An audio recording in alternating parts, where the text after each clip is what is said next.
Друзья, мы не утверждаем, что наше мнение – это истина последней инстанции, но мы просто хотим вам привести интересные данные и собственные выводы. Происхождение осетинского народа давно вызывает споры среди историков. Их то считают потомками ираноязычных алан, то кавказского племени, перешедшего на иранский язык. Если мы обратимся к генетическим данным, то, к примеру, осетинский ДНК-генофонд с одной стороны представляет чеченское происхождение. Чеченские ученые-генетики обнаружили происхождение многих осетин от чеченцев нашхоевцеев. Источник – сайт Проза.ру о происхождении чеченского и ингушского народов. Диана Ахматова. Это же подтвердил и чеченский историк Хасан Бакаев на своем YouTube-канале. Он объяснил, что, говоря с руководителем чеченского ДНК-проекта чеченским ученым-генетиком Пахрудином Арсановым, выяснилось, что многие осетинцы и происходят, оказывается, из чеченского нашхоевского генетического кластера. Источник YouTube Нахче World Видео. Историк Хасан Бакаев. Жизнь в Древней Антарктиде.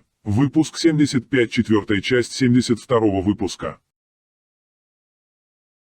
Что касается ДНК-исследований, а ДНК-исследования, если говорить правду, заставляют пересматривать многие устоявшиеся факты. Во всех подробностях я не знаю, но я разговаривал с Пахрудином Арсановым, и он мне говорил, что очень много осетин имеют ту же гаплогруппу, которая присуща нашхинской. Как он говорил, это не только Нашхой, но есть какой-то кластер, названный Нашхинским, внутри чеченского этноса. И вот осетины имеют тот же гаплотип, что и чеченские тайпы, представляющие эту нашхинскую группу. Если я правильно изложил мысль Пахрудина Арсанова, он говорил вот так вот. То есть ДНК-исследования доказывают, что да, действительно, субстратом этногенеза осетин были какие-то навчийские древние элементы. С другой стороны, в труде, где принимали участие грузинский ученый-генетик и Насидзе и другие, показана таблица, где демонстрируется достаточно близкое генетическое родство, например, всех осетин с аварцами. Однако, допустим, дегорцам близки еще и балкарцы, а лагерцам абазины и чеченцы. В то же время из всех осетинских групп к аварцам ближе всего алагирцы. В целом, в этой генетической таблице можно наблюдать относительно близкое расположение всех осетин и к аварцам. Это, конечно, довольно старая работа, но некоторые данные показывают там, что можно наблюдать и относительно близкое генетическое расположение осетин от аварцев. Источник – статья Насидзе 2004. Mitochondrial DNA and Y chromosome variation in the Caucasus. В то же время осетинский историк и лингвист про осетинский язык в книге Своеев и Абаев писал: в осетинском имеются отложения, идущие из местных, субстратных ефетических языков, родственных, по-видимому, чечено-ингушскому, не прямо из ингушского или чеченского, а из какого-то их предшественника, не как усвоенные из чечено-ингушского в осетинский или обратно, а как принадлежавшие тому местному языковому субстрату, на основе которого сформировались и чечено-ингушский и осетинский языки.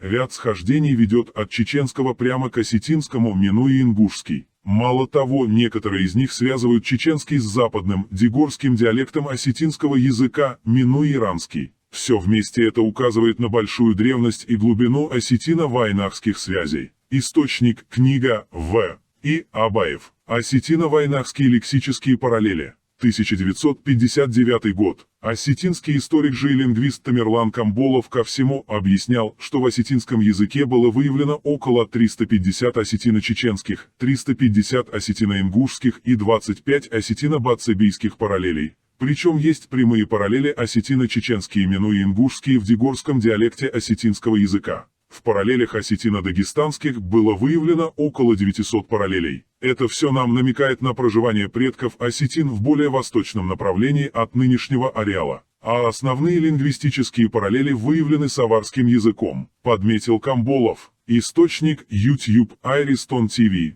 Взаимовлияние осетинского языка и языков нахо-дагестанской группы. Языковая среда. Василий Иванович Абаев выявил около 60 осетинско-общевайнахских изоглосс. а также почти по 350 осетинско-чеченских и осетинско-ингушских сепаратных схождений. Число осетинско-бацпийских схождений значительно меньше, всего около 25. Говоря о заимствованиях между чеченским, ингушским и осетинским, Василий Иванович Абаев отмечал, что ряд лексических схождений ведет от чеченского прямо к осетинскому, минуя ингушский. Некоторые из этих схождений связывают чеченский при этом с западным дегорским диалектом осетинского языка, минуя иронский. Надо отметить, что схождения между осетинским и дагестанским языками менее изучены, чем изоглосы в других языках. При сопоставлении осетинского с дагестанскими языками выявлено более 900 изоглос. Основная часть – это с аварским, около 230. То есть гипотетически можно допускать, что в происхождении осетинского народа до его иронизации мог сыграть роль некий кавказский чечено-аварский фактор, симбиоз, то есть и предки чеченцев нашхоевцеев, и также предки аварцев. Но о чем-то уверенно говорить пока еще рано, исследования продолжаются. На наш также взгляд, исходя из этого всего, гипотетически можно допускать, что в происхождении осетинского народа до его иронизации базовую основу могли сыграть древние нахи-чеченцы, но впоследствии могли происходить некоторые генетические смешения, дополнения от аварского этногенеза. Но о чем-то уверенно говорить пока еще рано, исследования продолжаются.